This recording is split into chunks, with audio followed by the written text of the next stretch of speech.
நேத்து அமெரிக்கால Trump H1B visa சார்ந்து ஒரு எக்ஸிகியூட்டிவ் ஆர்டர்ல சைன் பண்ணியிருக்காரு. அந்த எக்ஸிகியூட்டிவ் ஆர்டர் சார்ந்து H1B விசா வழங்குறதுல ஒரு சில கட்டுப்பாடுகளை அவர் விதிச்சிருக்காரு.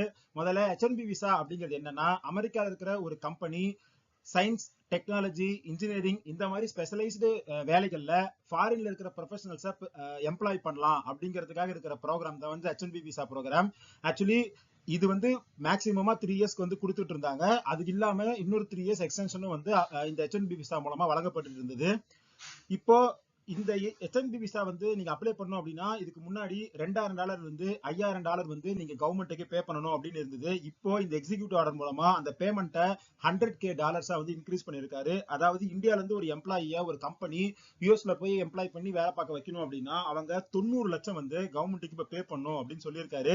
இதுக்கு காரணமா அவர் என்ன சொல்லியிருக்காரு அப்படின்னா, ஆக்சுவலி இந்த H1B விசா அப்படிங்கிறது எதுக்கு இருக்கு அப்படின்னா, highly skilled high paid workers employ பண்ணி பண்றதுக்கு தான் நாங்க வச்சிருக்கோம். ஆனா கம்பெனிஸ் எல்லாமே லோ பெய்டு ஜாப்ஸ் அந்த மாதிரி ஜாப்ஸ்க்கே வெளிநாட்டுல இருந்து ஆளுங்களை எடுத்து வச்சு இங்க வேலை பாக்குறாங்க. சோ அதை கர்வ் பண்றதுக்காக தான் இந்த மாதிரி இந்த லிமிட்டை நான் இன்க்ரீஸ் பண்ணிருக்கேன் அப்படின்னு சொல்லியிருக்காரு.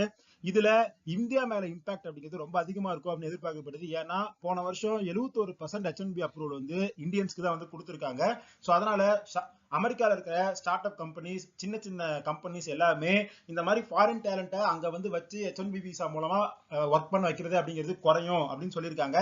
அதே மாதிரி இந்த எக்ஸிகியூட்டிவ்ல என்ன சொல்லியிருக்காங்க அப்படின்னா, நீங்க ஆல்ரெடி H1B விசா வச்சிருந்து அமெரிக்காலேயே இருக்கீங்க அப்படின்னா உங்களுக்கு எந்த இம்பாக்டும் கிடையாது. பட் ஆனா உங்ககிட்ட H1B விசா இருக்கு, நீங்க வெளிநாட்டுல இருக்கீங்க அப்படின்னா நீங்க திரும்ப அமெரிக்காவுக்கு வரும்போது இந்த எக்ஸ்ட்ரா பேமெண்ட் பண்ணி தான் நீங்க வரணும் அப்படிங்கிற மாதிரி சொல்லியிருக்காங்க.